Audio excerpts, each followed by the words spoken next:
Now, in this edition of Battle of the Heroes and Villains, we'll be taking a look at the results of the poll that asked, what grade would you give the character Luke Skywalker?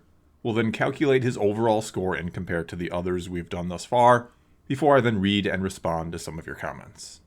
And before we get to all that, just a reminder that you can already nominate and or vote for what character you'd like us to do next.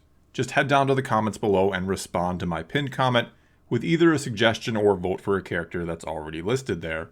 Whatever single comment gets the most upvotes in the next 24 hours or so will be the winner. Okay, and without further ado, let's get to the results of this week's poll, where we'll see that 64% of people gave Luke Skywalker an A, 29% gave him a B, 5% thought he was a C tier character, and 1% gave him a D, and a final 1% gave him an F. And when we do all the math here and consider A score of 5 and F a score of 1, Luke Skywalker ends up with a score of 4.54, which puts him into third place overall and 100th of a point behind Ahsoka Tano. And honestly, I had no idea how this poll would turn out. I actually thought the score might be a bit lower even, but as we'll see when we get to them, there was quite a bit of, shall we say, defiance in the comments, and even though many weren't fans of the way Luke was handled in the sequel trilogy, they refused to let that bring him down, or just refused to consider those movies canon, or that it was the real Luke Skywalker in those movies.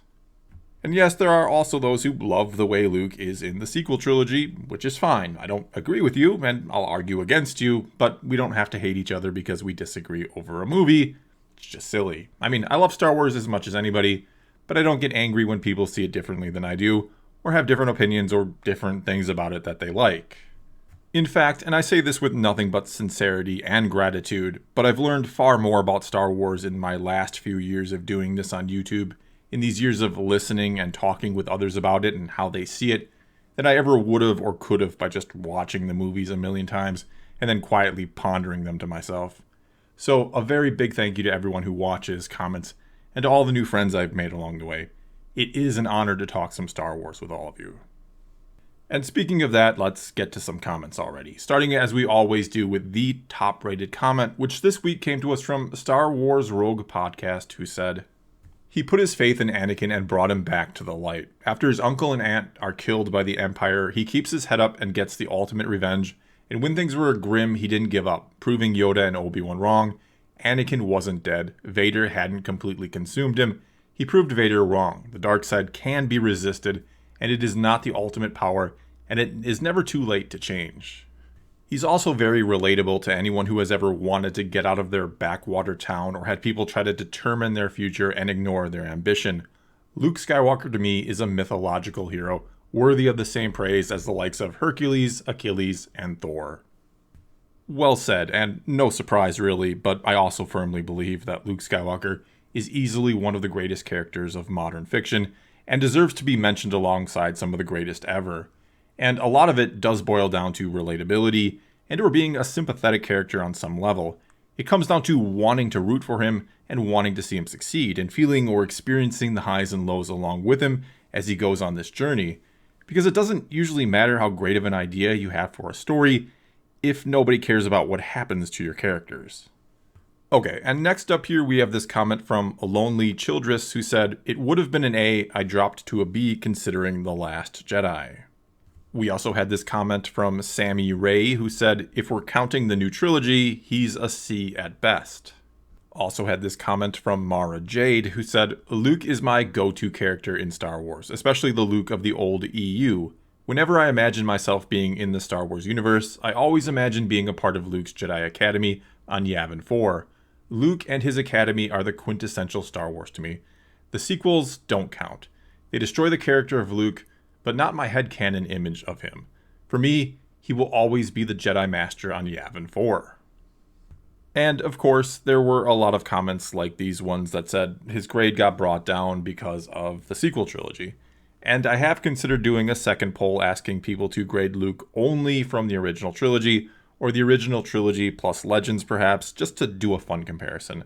I'd keep the results from this poll as the quote-unquote official results because, again, we are trying to look at the overall character here. But again, I'm just curious to see how he'd rank without the sequels, holding him back, you could say. And if you think doing that poll would be a good idea and you think we should or maybe shouldn't, let me know either way in the comments below. Alright, next up then we have this comment from Nick P, who said, "When people talk about the hero's journey and what is necessary to write a good protagonist, Luke Skywalker will always be the quintessential example that is given. Luke has a fleshed out, tangible, and relatable character development from naive farm boy to enlightened warrior. He experiences conflict both internal and external, and his relationship and dynamic with Vader tie it all together, creating fulfilled arcs for father and son. He is the epitome of hero, earning him an A for me.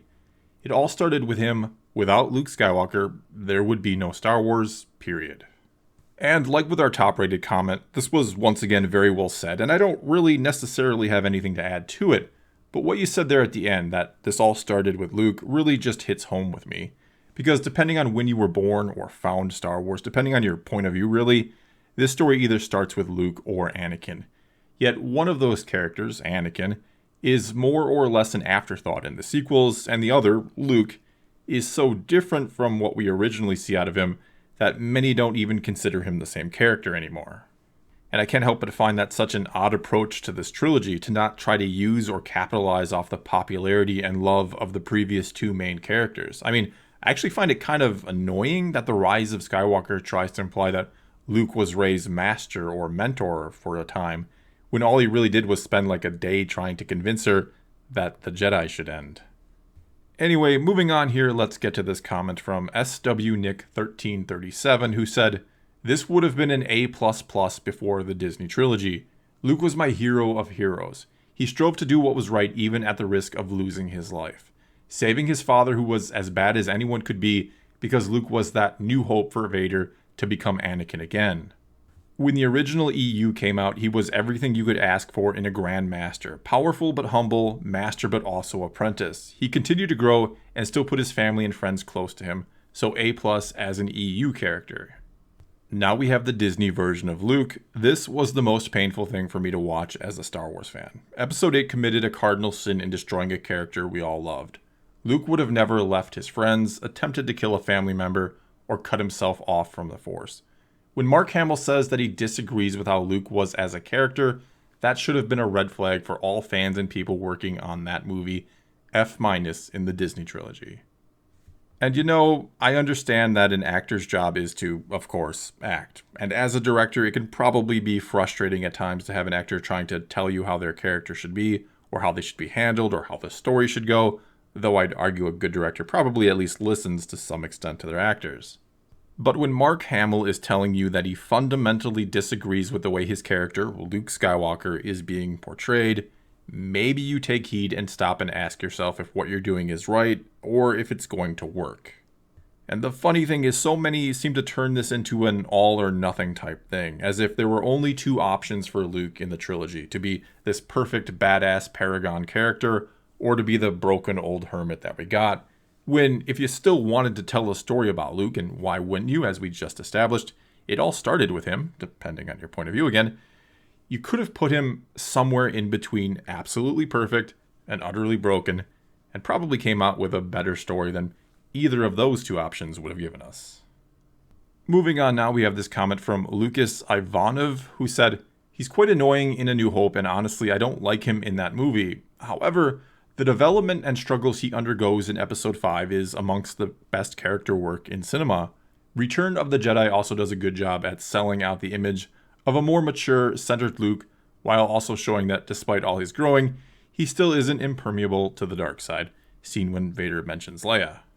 While I have my issues with the sequels and how they decided the way things went, I think the portrayal of Luke in The Last Jedi is nearly perfect. The role of failure, the image of a hero, and what it means to do the right thing, all encompassed in old Luke, and his sacrifice is, for me, the personification of what a Jedi is. His death is one of the few moments that made me cry in the theater, and for that, he is an A+ character for me." Okay, once again, if you love Luke in The Last Jedi, that's great. I'll disagree, but I'll respect your opinion, and I'll refrain from making any type of case against it right now, when I've done that in like 30 other videos. Anyway here, going into the sequel trilogy, I thought the hardest, yet maybe what would ultimately be the best moment, was going to be when Luke died, because I figured he'd give his life in some epic way at some point in this trilogy to save everyone. But honestly, I didn't feel much of anything when it happened. He died from concentrating too hard. And then in the next movie, Rey and Kylo are literally teleporting objects across the galaxy without breaking a sweat, but Luke died from concentrating too hard. Okay, let's just move on from that and get to this comment from Peaceful Dawn, who said, I'm giving him a B. He's a great character, but never truly reached the same level of depth and moral complexity as the prequel trio, in my opinion. Not to mention, the sequels ruined him. If he were given his own Clone Wars type show, he would most likely become an A. Then we have this comment from Dylan Gilmore, who said, it is a shame that Luke has never had the Clone Wars series treatment to further develop his character like Anakin, Maul, and Dooku. A good time to do it would be during his time training new Jedi. And especially here in hindsight, I'm still shocked they gave us Resistance instead of an animated show about Luke building his new Jedi Order that included Ahsoka and maybe Ezra and some other familiar characters. Doing that seemed like such a no-brainer that, again, I'm just shocked we didn't get it. And I know many have said they don't even care anymore, that there's nothing they could do to explain the way Luke was in The Last Jedi that would make it right, if you will.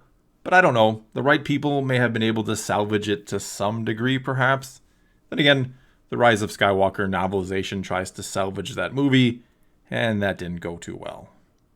Okay, and next up here we have this comment from Jonathan Gubrud, who said, when Luke doesn't kill his father for being the most murderous villain in the entire galaxy, but then goes and attempts to kill his nephew over some teenage dark side angst, we have some problems. And there's still so many things about Luke seeing so much darkness in Ben's mind that makes absolutely no sense. First, the reason why he no doubt looked in the first place was he suspected it was going to be bad, probably really bad. He thought he was going to see darkness there. Then he finds it, and he freaks out.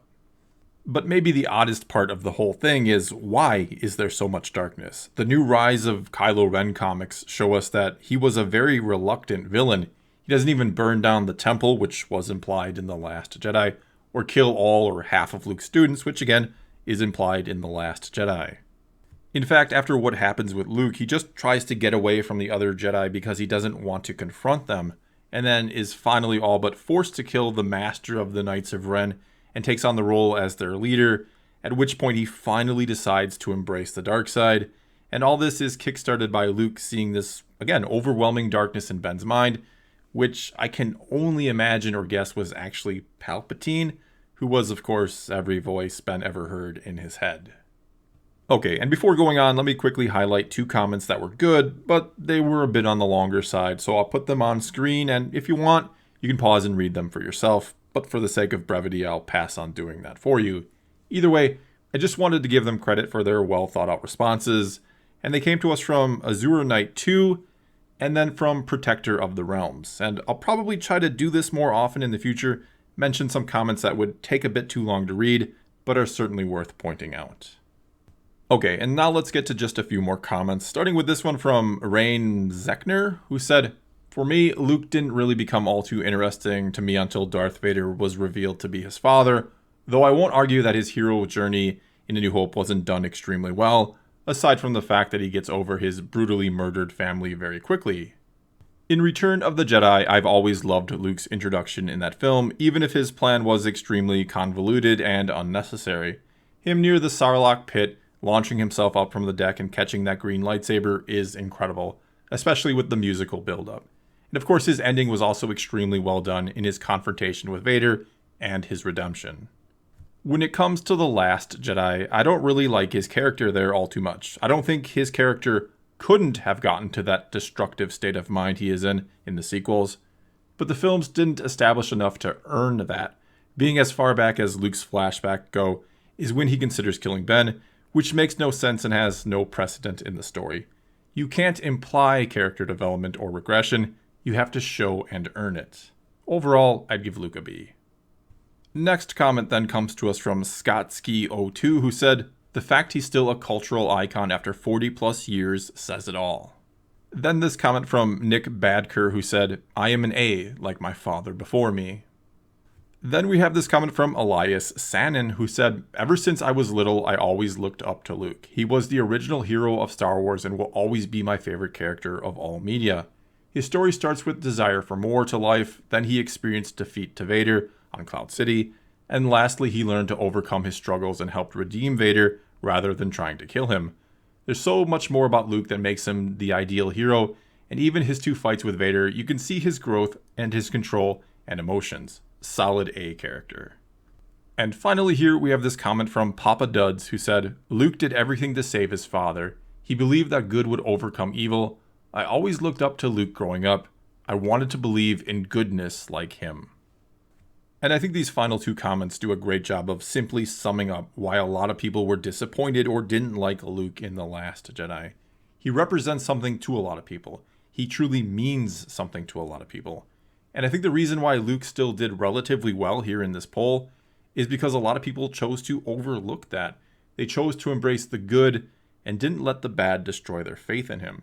In a very abstract sort of way, they did what Luke himself once did. They believed in the goodness of an individual above all else.